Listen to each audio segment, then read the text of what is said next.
Chers auditeurs, chercheurs de vérité, vous qui apportez les voies de la lumière, vous qui essayez d'enlever le voile pour voir au-delà des mystères de la vie, les philosophies, les sciences spirituelles, leurs secrets et les clés qui ouvrent les portes de l'inconnu se révèlent à vous ici et maintenant. Merci d'être avec nous sur cet instant d'échange qui pousse la réflexion au-delà des idées reçues. Recevez mes chaleureuses salutations et bienvenue sur ce tout premier numéro de votre émission Un instant de sagesse. Le thème de ce numéro c'est « Qu'est-ce qu'un gourou et comment le reconnaître ?» En studio, je reçois M. Wenceslas Bokor. Il est chercheur de vérité et il a bien voulu accepter notre invitation. Bonjour, Monsieur Wenceslas. Bonjour, très cher ami Roosevelt. Alors, vous voudrez bien vous présenter aux auditeurs. On m'appelle Wenceslas Bokor. Je m'essaye à la spiritualité. Cette science que je définis simplement comme l'actualité de l'esprit. Alors, pour revenir au thème de cette émission qui est « Qu'est-ce qu'un gourou et comment le reconnaître ?» Ma toute première question c'est « Qu'est-ce qu'un gourou ?» Que pouvez-vous nous en dire? Merci, cher animateur. Un gourou, c'est un mot sanskrit et ça veut dire en français facile guide spirituel. Un guide spirituel. Quand on veut soutenir un peu le français, on peut dire un précepteur. Dans le jargon courant, c'est un maître. Un gourou, c'est un maître spirituel. Moi, je ne vais pas ajouter tout de suite spirituel parce qu'on peut avoir plusieurs gourous dans chaque discipline. On peut avoir un gourou en médecine, on peut avoir un gourou dans tel domaine de la culture. Mais le moment, là où nous sommes ici, c'est que nous allons discuter d'un gourou par rapport à la spiritualité, je crois bien. Bien sûr, allez-y. Donc ici, nous allons définir le gourou par rapport à la spiritualité. Donc en français facile, c'est un guide spirituel. Alors, quel est le rôle donc de ce gourou spirituel? Vous savez, quand vous cherchez, vous verrez que quelle que soit la religion que vous allez aborder, ce qui est nécessaire, ce qui est concret, ce que nous voulons, c'est la lumière. La lumière, c'est quoi? C'est la vérité. Maintenant, je peux être dans n'importe quelle religion et trouver mon chemin. Je peux être dans n'importe quelle religion et me réaliser. Et quand on parle de gourou, un gourou ou un guide spirituel peut être un musulman. Il peut être un chrétien. Il peut être animiste. Mais c'est celui-là qui montre le chemin. Alors, de quel chemin il s'agit? Quand je dis qu'il montre le chemin, c'est quoi? C'est que j'ai dit tantôt que la personne peut avoir une religion, mais il est dans une religion, mais il n'a pas de religion. Alors, si par exemple, vous dites la personne peut être dans une religion, mais qu'il n'a pas de religion. Quand je prends l'exemple des prêtres qui officient. Oui, moi, je veux être beaucoup plus concret. je ne vais pas appeler un prêtre un gourou. Pour moi, le prêtre, c'est le représentant du pape qui passe un message. Il a reçu une formation dans ce domaine par rapport à la religion catholique et qui a des liens étroits avec, comment je vais dire, la religion chrétienne romaine. Et il peut être un guide spirituel, mais là où ça devient sérieux, c'est quoi? Il y a certaines choses, quand on veut le dire, on ne le dit pas devant tout le monde. Ce que je veux dire, c'est quoi? Quand on dit un guide spirituel, c'est celui-là qui est là et il vous attend. Il attend l'élève ou le disciple. En spiritualité, nous nous disons, quand l'élève est prêt, le maître apparaît. Ça veut dire quoi? Toi-même, tu dois pouvoir faire certaines recherches et être en phase. Parce que moi, on insiste là, on m'appelle, mais je suis un microcosme. Le microcosme que je suis doit être en parfaite harmonie avec le macrocosme qu'est la nature. Alors, quel est le rapport avec le gourou en tant que maître spirituel? Quel est le rapport avec le gourou en tant que maître Le spirituel? gourou, je fais mon chemin, je fais mes recherches et ça peut venir comme ça. C'est que je peux découvrir mon gourou à la télé. Je peux le découvrir sur une chaîne radio, à travers une émission. Je peux le découvrir peut-être à une conférence. La personne fait une conférence. Et puis, du moment où je prends l'habitude et j'ai j'ai une excitation à écouter celui-là. Quand il parle, je suis à l'aise. Quand il parle, il me satisfait.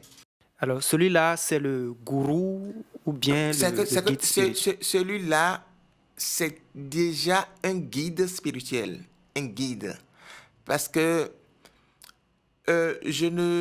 moi, même si demain ou maintenant, si je suis un gourou, je ne vais pas vraiment vouloir qu'on m'appelle maître par-ci, par-là.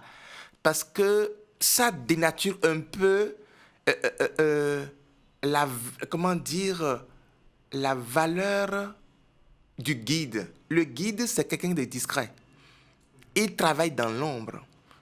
Et quand vous êtes en lien ou vous êtes en collaboration avec celui-là, il vous laisse faire votre expérience.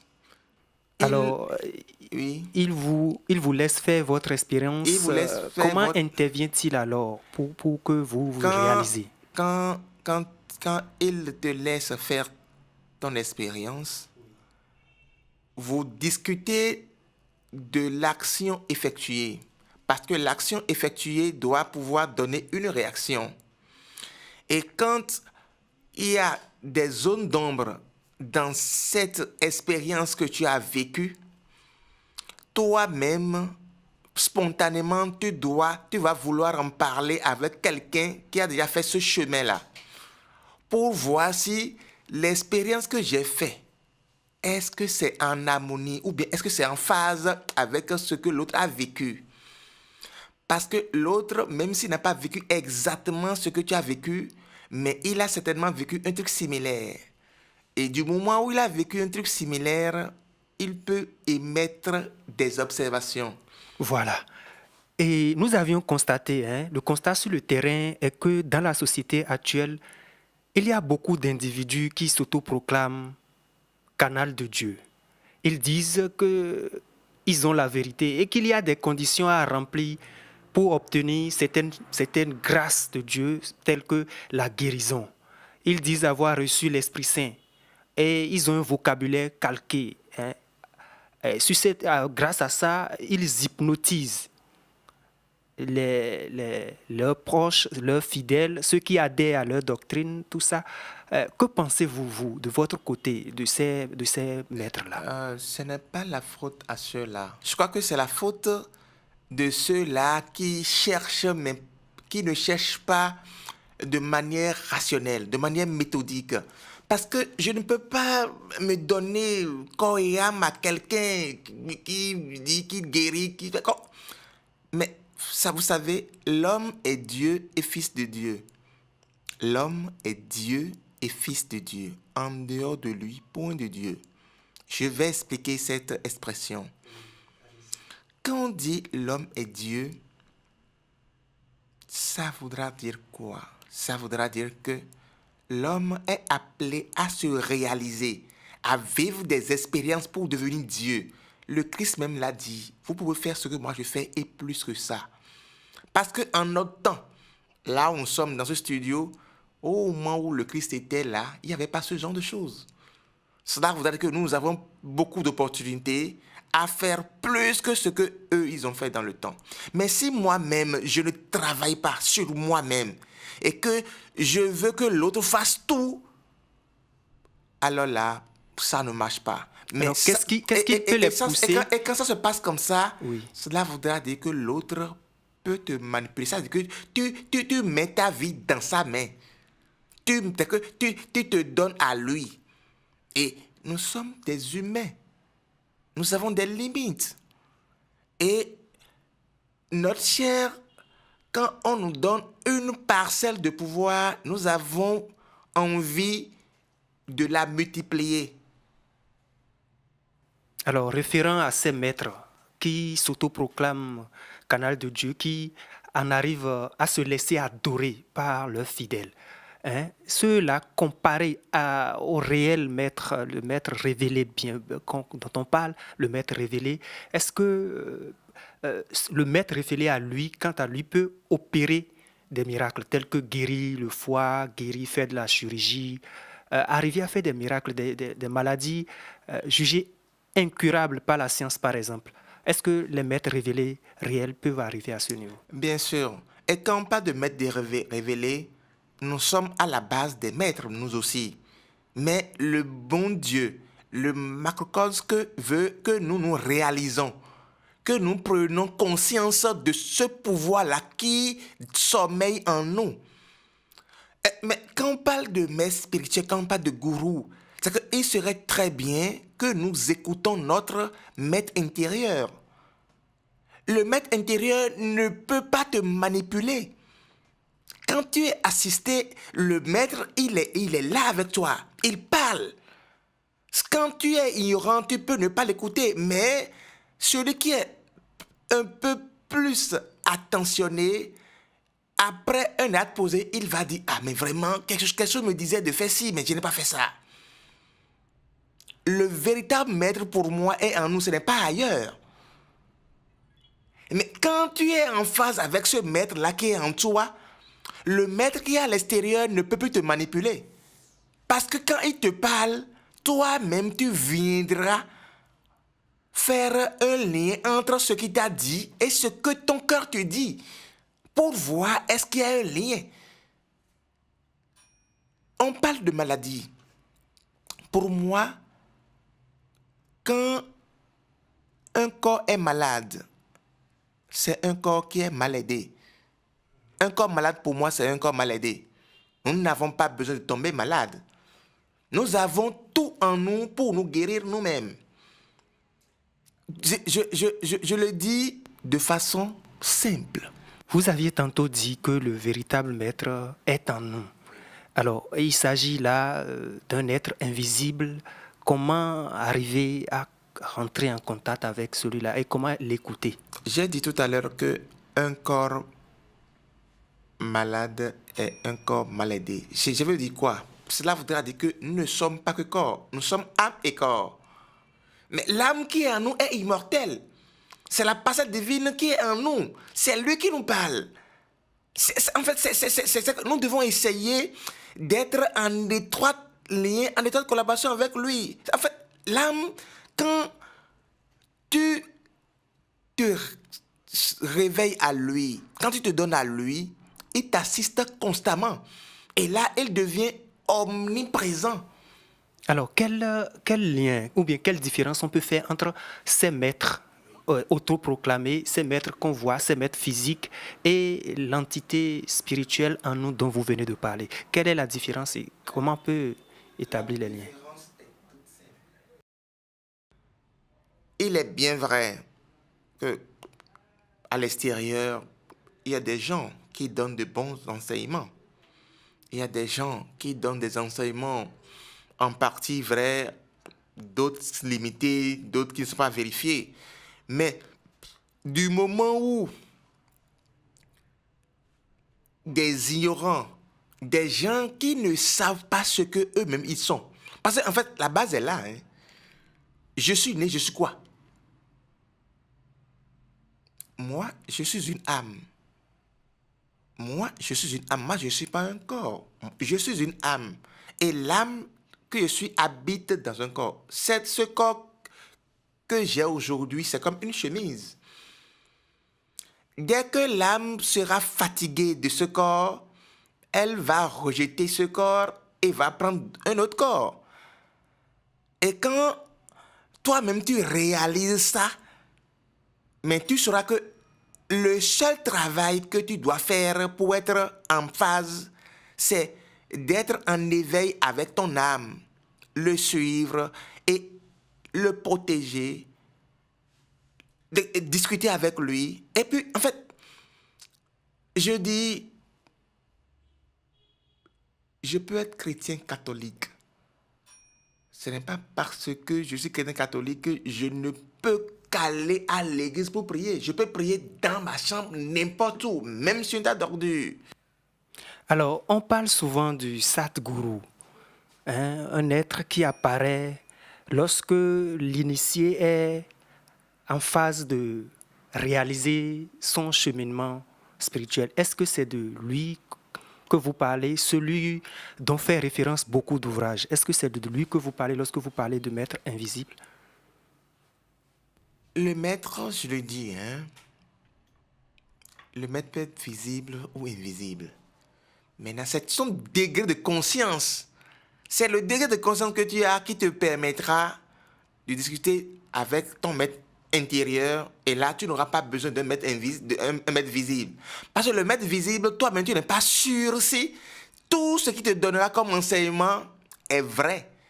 Parce que si moi, par exemple, je vais me mettre devant un maître ou un guide qui est, par exemple, musulman, mais souffrez que cette personne, si il n'est pas vraiment, s'il s'accroche un peu à sa religion, il va tout faire pour me ramener dans sa religion.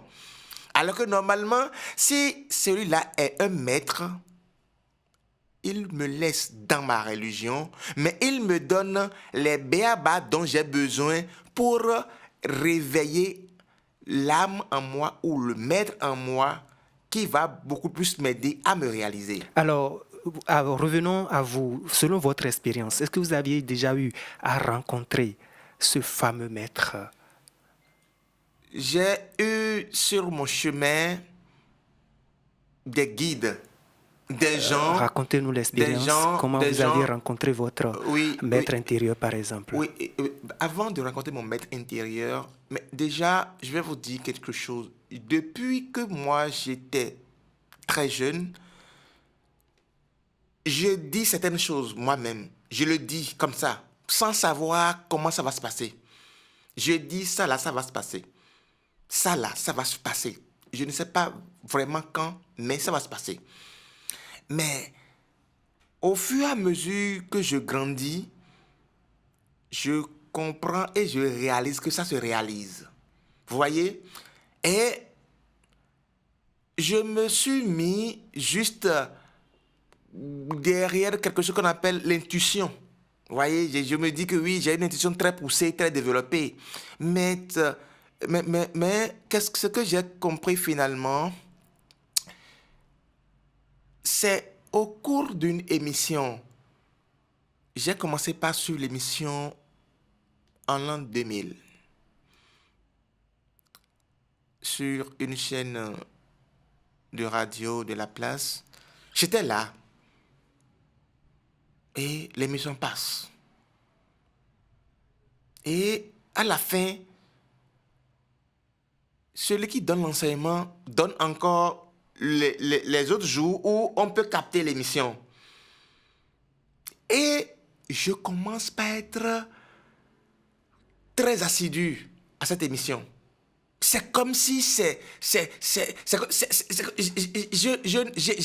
peux tout laisser pour suivre cette émission. Alors, c'était l'action de votre maître là, ou bien comment est-ce que... J'ai dit tout à quelle est l'heure, cette j'ai dit tout à l'heure, volonté, j'ai dit tout à l'heure quelque chose. J'ai dit quand l'élève est prêt, le maître apparaît. Oui. Pour moi, le maître en moi ou le guide en moi me dit tu es bon ou tu as besoin de certains éléments de celui-là pour te réveiller à toi-même.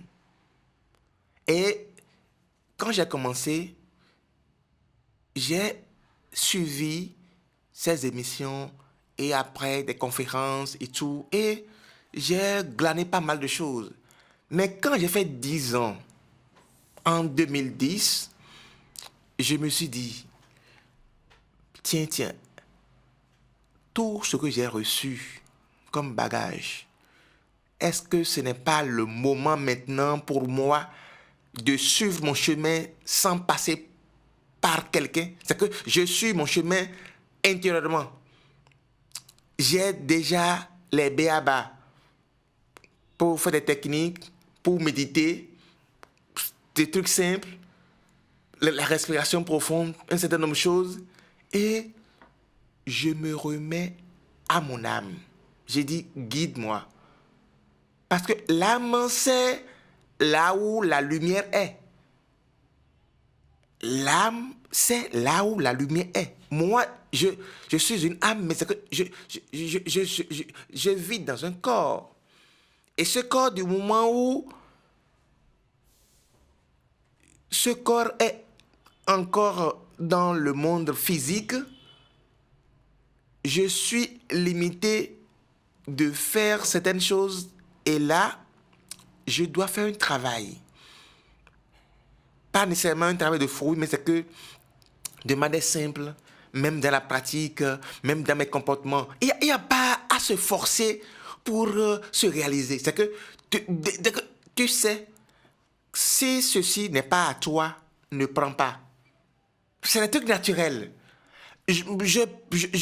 Personne ne m'a appris à moi que je ne dois pas faire du mal à quelqu'un. Je le sais déjà avant qu'on me le dise. Vous voyez? Et quand tu te mets déjà à respecter, ne serait-ce que ces quelques éléments, enfin, tu es ouvert à la nature. La nature même s'ouvre à toi. Et quand la nature s'ouvre à toi, le microcosme et le macrocosme s'allient. Et là, tu peux être en train de traverser une forêt, quelque chose se dira, mais cette plante-là, ça ne te dit rien. Alors, à ces moments précis où la voix vient et intervient, au vu de tout ce que nous avions dit maintenant, quelle est la relation que un initié, un élève peut entretenir avec son gourou? Pour moi, il n'y a pas une relation de le maître-élève. C'est une relation fraternelle. Parce que pour que le disciple soit à l'aise avec son maître, le maître doit être free.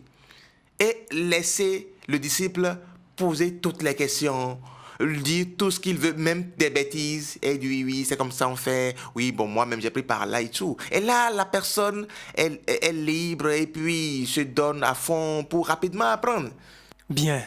Quel a été l'un des plus grands enseignements que vous avez reçus de votre maître et que vous pouvez partager avec nous maintenant? Je suis heureux de le dire. Je suis béninois, africain, mais l'enseignement qui m'a donné ce déclic, c'est la Kabbale. La Kabbale, ou peut-être l'enseignement sur les hindouismes et comment ceux-là, quelles sont les pratiques de ceux-là, les méditations. En fait, je suis quelqu'un, j'observe beaucoup. Je crois que tout autant que nous sommes, nous avons regardé des films. Moi, quand je regarde les films français, plus ou moins érotiques, sentimentaux, je vois que ce que moi je sais de ce qu'on appelle le sexe, par exemple, le sexe c'est un art. C'est un art. Mais la manière dont les Européens, bon, ce n'est pas pratiquent le sexe pour moi, ce n'est pas un art pour eux. C'est que pour moi, le sexe ne peut pas se pratiquer en 6-7 minutes. Et je trouve que ils n'ont pas une parfaite maîtrise d'eux. Alors que quand je regarde un film indien, par exemple, même s'ils ont une folle envie de s'embrasser, ils ne le font pas. Cela voudra dire quoi? À la base, déjà, eux, on leur a appris une certaine maîtrise de soi, à travers certaines techniques, à travers des rituels et tout. Et quand ils veulent faire quelque chose, ils se donnent à fond pour le faire. Et ça, moi, j'ai capté. Et tu peux le faire dans tous les domaines. Du moment où toi-même, tu n'arrives pas à te maîtriser par rapport à quelque chose, cela voudra dire que tu n'es pas encore prêt. C'est la maîtrise de soi qui donne la clé de la lumière spirituelle. Alors, l'enseignement que vous avez essayé de nous donner à travers l'exemple des films que vous aviez, est-ce qu'au-delà de cela, vous, en tant que spirituel, aujourd'hui, vous entretenez une relation avec votre maître spirituel, votre maître intérieur? Est-ce que vous arrivez à échanger à volonté avec ce dernier? Ou bien, comment vous voudrez maintenant nous démystifier le gourou? Merci. Il y a plusieurs pratiques. Moi, quand je vais peut-être vous donner un exemple. Je prends l'exemple d'une année par exemple. Nous sommes à la fin d'une année maintenant. Moi, qu'est-ce que je fais? À la fin de l'année, c'est un exemple que je donne. Les 31, la nuit du 31 au 1er, je prépare un exercice. Et moi-même, je sais. Je fais le point de l'année et je demande à mon Dieu, Seigneur, je sais que tu m'as assisté, mais l'année qui vient, l'année à l'aube de cette année, je voudrais que tu m'aides à avoir à avoir ça. Mais je veux que tu m'aides à avoir ceci nécessairement. C'est qu'une seule chose. Et quand je le dis, moi-même, je me donne les armes qu'il faut pour que à la fin de cette année, que je puisse avoir ce que j'ai demandé. Maintenant, on ne peut rien avoir sans sacrifice. Il y a des moments de notre vie où il faut s'isoler.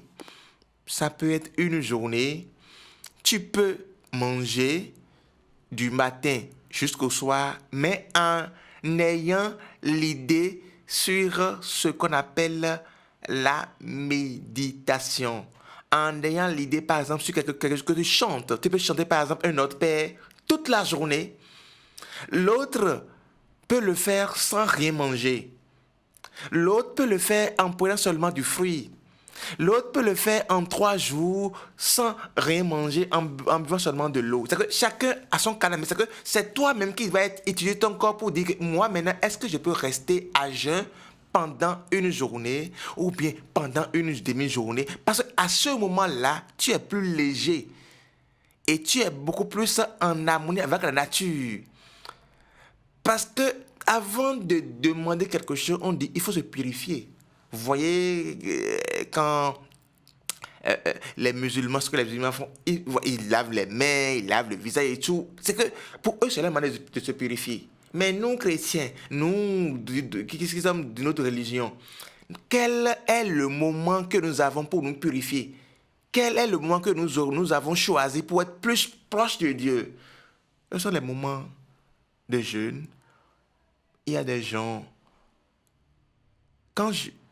par exemple, je soupçonne une situation et que je veux changer, je veux régler cette situation, moi, je peux par exemple commencer un jeûne, mais avant les 7 jours, c'est que c'est déjà réglé.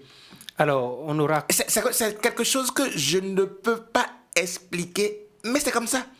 On aura compris beaucoup de méditation, beaucoup de prières, beaucoup de purification aussi. Se faire simplement assister, c'est très important. Assister. Se faire assister. Merci à vous, Monsieur Wenceslas Bokor, d'être venu en studio échanger avec nous sur le thème « Qu'est-ce qu'un gourou et comment le reconnaître ?» Avec vous, nous avions eu de très bons enseignements, de bonnes fatures d'ailleurs. Et je dirais aux auditeurs qu'il suffit d'une petite lumière pour éclairer tout un monde rempli de ténèbres et d'un bout de vérité pour ouvrir les portes de l'inconnu. Merci de nous avoir écoutés et à très bientôt.